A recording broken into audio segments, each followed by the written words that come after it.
안녕하세요. 잠시 세상의 소음에서 벗어나 우리 영혼에 깊은 울림을 주는 지혜의 말씀을 나누는 시간입니다. 오늘 이 이야기가 여러분의 마음에 와닿는다면 좋아요와 구독으로 저희 채널을 응원해 주십시오. 여러분의 작은 손길은 이 은혜로운 메시지가 더 많은 영혼에게 닿게 하는 귀한 통로가 됩니다.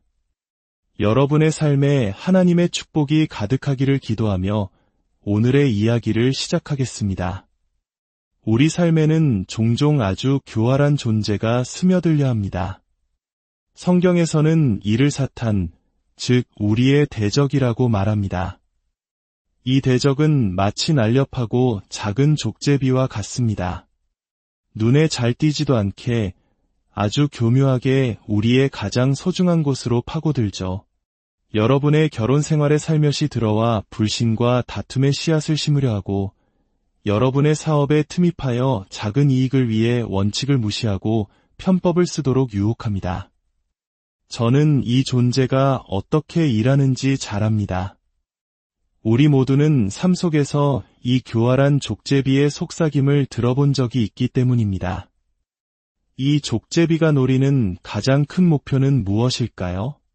바로 우리가 하나님을 예배하지 못하게 막는 것입니다.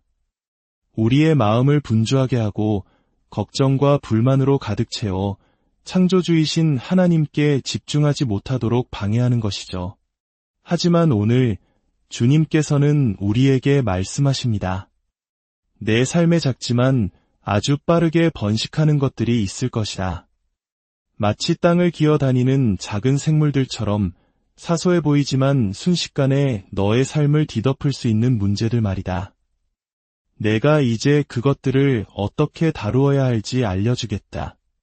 그래야 내가 너를 통해 계속해서 위대한 일들을 이룰 수 있을 테니 이 말씀을 듣는 순간 제 온몸에 전율이 흘렀습니다. 그렇습니다.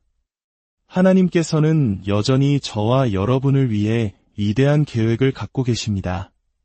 제 지성을 뛰어넘고 제 상상력을 초월하는 놀라운 일들을 예비하고 계십니다. 성경이 말씀하신 것처럼 우리가 구하거나 생각하는 모든 것에 더 넘치도록 능히 하실 분이 바로 우리 하나님이십니다.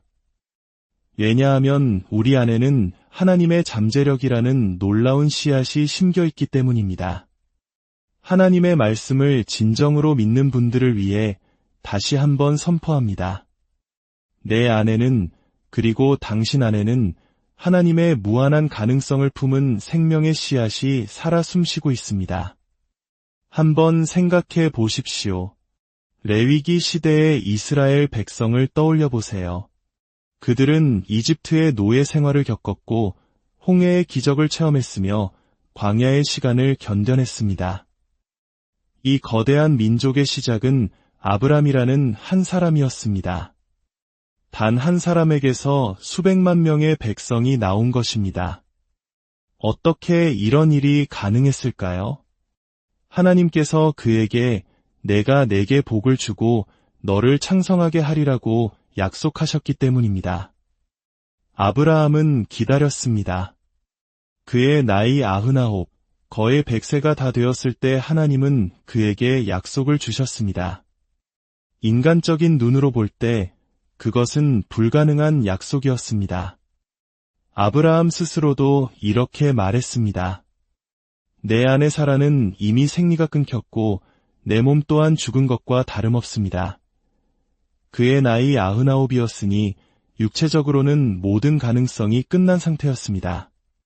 하지만 바로 그때 아브라함 안에서 무언가가 꿈틀거리기 시작했습니다.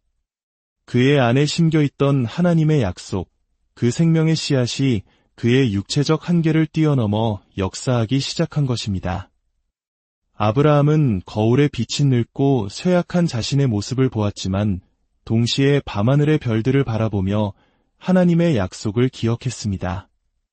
그는 자신의 절망적인 상황과 대화했지만 이내 고개를 들어 전능하신 하나님과 대화하며 그분의 약속을 다시 붙들었습니다. 그리고 그는 선포했습니다.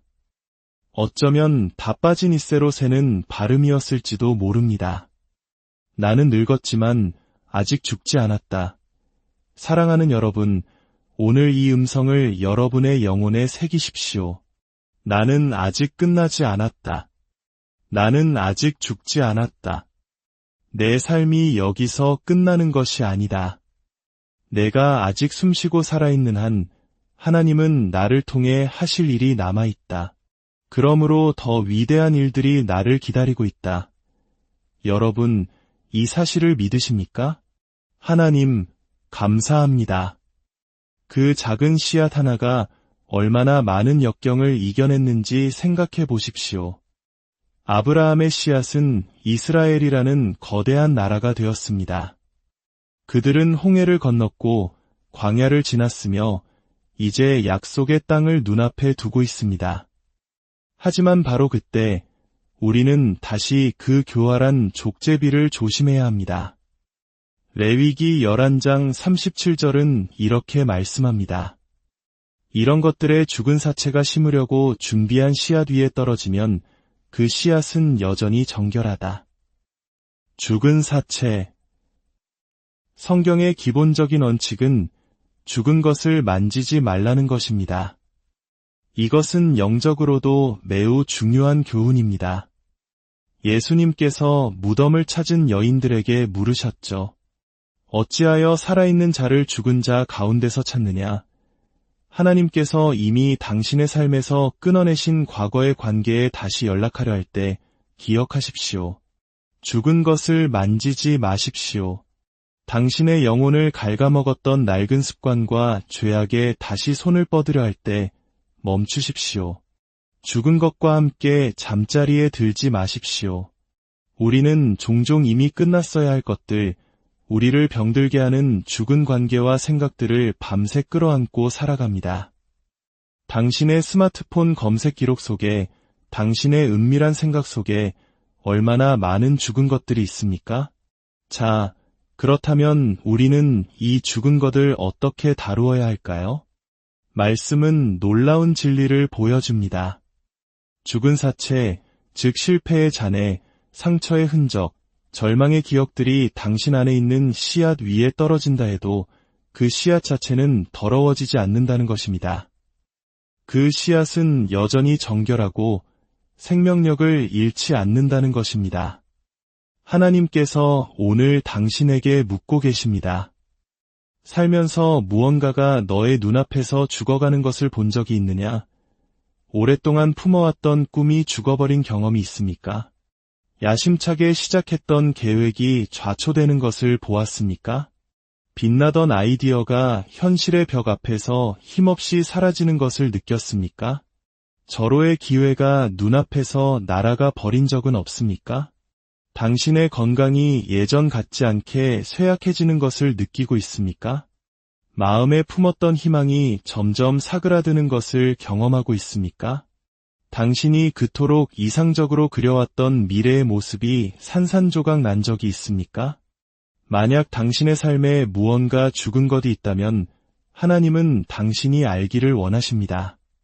당신 위에서 죽어버린 그것들은 하나님께서 당신 안에 심어두신 것과 비교할 수조차 없다는 사실을 말입니다. 당신 안에 있는 그 생명의 씨앗은 여전히 땅에 심겨 놀라운 열매를 맺을 힘을 가지고 있습니다. 아니, 이전보다 더 나은 모습으로 피어날 것입니다. 하나님께서 말씀하십니다. 너는 더 나은 모습으로 일어설 것이다. 당신이 어떤 과거를 겪었는지 나는 안다. 하지만 당신은 아직 끝나지 않았다. 당신은 아직 죽지 않았기 때문이다. 당신 안에 여전히 씨앗이 있고, 여전히 은사가 있으며, 여전히 호흡이 있고, 여전히 찬양할 힘이 남아있다. 그 일은 반드시 일어날 것이다. 당신 안의 씨앗은 그 어떤 교활한 족제비보다, 그 어떤 죽음의 그림자보다 훨씬 더 위대하다. 이제 함께 선포합시다. 내 꿈은 아직 죽지 않았다. 내 비전은 아직 죽지 않았다. 우리 교회는 아직 죽지 않았다. 당신의 자녀들은 아직 죽지 않았다. 살아계신 하나님께 영광의 찬양을 올려드립시다. 그렇습니다. 우리는 택하신 족속이요 왕같은 제사장입니다. 우리를 어두운 데서 불러내어 그의 기이한 빛에 들어가게 하신 이의 아름다운 덕을 선포하기 위해 부름받았습니다. 한때 나는 깊은 죄악에 빠져 허우적거렸습니다. 반복되는 실패의 굴레에 갇혀 있었습니다. 그러나 주님께서 내게 가르쳐 주셨습니다. 내 안에 심겨진 그 생명의 씨앗은 결코 죽지 않고 반드시 살아남는다는 것을. 하나님은 반드시 그분의 일을 이루실 것입니다. 그분은 하나님이시기 때문입니다. 아주 오래전부터 아브라함이 늙고 지친 걸음으로 땅을 걸을 때부터 하나님이셨고 당신이 첫 걸음마를 떼기도 전부터 하나님이셨습니다. 그리고 당신은 아직 죽지 않았습니다. 그러므로 호흡이 있는 자마다 주님을 찬양할지어다. 그분이 당신을 이끄셨고 당신을 구속하셨으며 당신을 먹이시고 입히셨다면 이제 당신의 차례입니다. 내 인생 최고의 날은 아직 오지 않았다. 왜냐하면 내 안의 씨앗은 썩지 않는 영원한 것이기 때문입니다. 당신이 죽을 수 없었던 이유는 하나님께서 당신을 향한 계획을 아직 마치지 않으셨기 때문입니다. 그 어떤 질병도 어떤 사탄의 공격도 어떤 거절의 상처나 불안감도 하나님께서 시작하신 일을 막을 수 없습니다. 그러니 당신의 삶을 방해하는 그 교활한 족제비를 향해 명령하십시오. 내게서 손을 떼라. 누가복음 8장에서 예수님은 분명히 말씀하셨습니다. 씨앗은 곧 하나님의 말씀이다. 그러므로 죽은 것이 씨앗에 닿는다 해도 그 말씀의 씨앗을 더럽힐 수는 없습니다. 우리 모두는 삶에서 무언가를 잃어버린 경험이 있습니다. 하지만 당신 위에서 죽어버린 그것들 때문에 하나님께서 당신 안에 심어두신 것을 믿고 나아가는 일을 포기하시겠습니까? 만약 죽음의 그림자가 당신의 씨앗을 건드렸다면 그 씨앗을 되찾으십시오.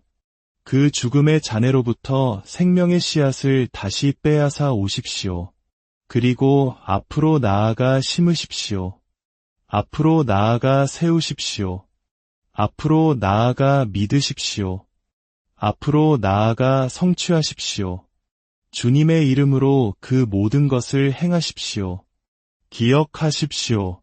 죽은 것은 당신의 씨앗이 아니라 당신을 넘어뜨리려 했던 족제비입니다. 사실 당신 안에 그 위대한 씨앗은 아직 땅에 심기지도 않았습니다. 그래서 여전히 정결한 것입니다.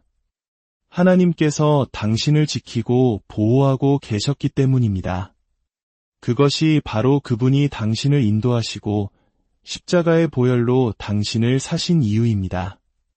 당신의 삶에 있는 그 어떤 사소한 문제라도 괜찮습니다.